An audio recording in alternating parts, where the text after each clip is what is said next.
Allora, io da giornalista intanto le debbo una solidarietà perché il suo nome è stato pubblicato e quello del ragazzo maggiorenne no. E questa è una cosa molto grave, onestamente, insomma. O tutti e due o nessuno. In questo caso bastavano le iniziali per parlare del caso e quindi non ci saremmo trovati qui. Però il fatto che lei stia qui significa che non ha niente da nascondere, mi pare, no? Bene. Certamente. Allora, andiamo con ordine. Come ha conosciuto questo ragazzo?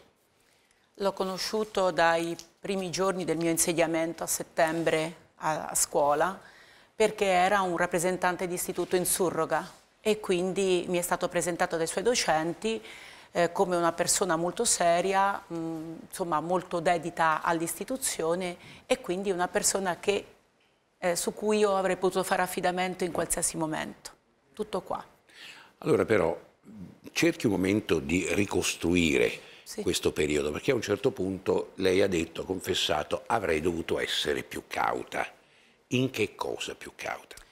Beh, nel non concedere la mia fiducia a una persona che sì, ovviamente conoscevo, ma non a quanto pare così approfonditamente, e che insomma si è dimostrata molto collaborativa in un periodo molto delicato, quello di dicembre, cioè il mese in cui c'è stata l'occupazione nella mia scuola, che insomma è durata tra succursale e sede centrale non pochi giorni.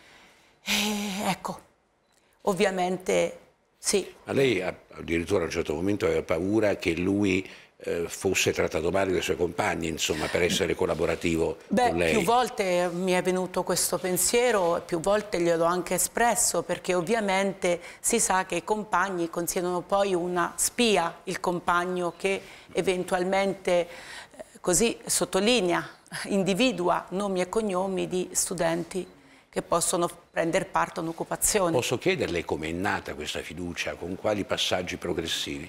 Ma con nessun passaggio in particolare, perché io il ragazzo lo vedevo ogni tanto ed è stato proprio nel periodo, a scuola ovviamente, nel periodo dell'occupazione che si è reso particolarmente disponibile ad aiutarmi in un momento in cui mi sentivo francamente molto sola.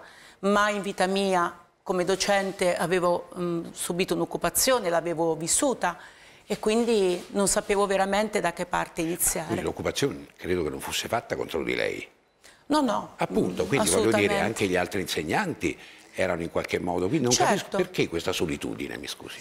Solitudine perché non è facile affrontare una situazione di quel tipo in cui tu non sai come gestire bene una situazione difficile, perché è un reato di fatto, vuoi cercare di riportare la scuola all'ordine il prima possibile, perché io insomma tengo moltissimo alla scuola come luogo di educazione, soprattutto dopo il lungo periodo di lockdown, di non presenza a scuola degli studenti, e quindi tutto ciò che poteva essere di sostegno affinché la questione si chiudesse nel più breve tempo possibile, lo posta in essere, ovviamente certo anche con l'aiuto di docenti, di collaboratori, assolutamente. E aveva insegnato anche al Convitto Nazionale.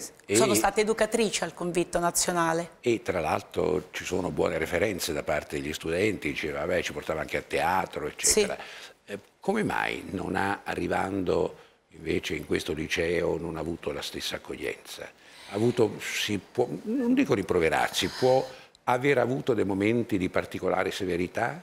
No, assolutamente. Venendo dalla lunga esperienza al Convitto Nazionale, ho semplicemente cercato di portare la mia esperienza, la mia Quindi anche forse un po' di regole?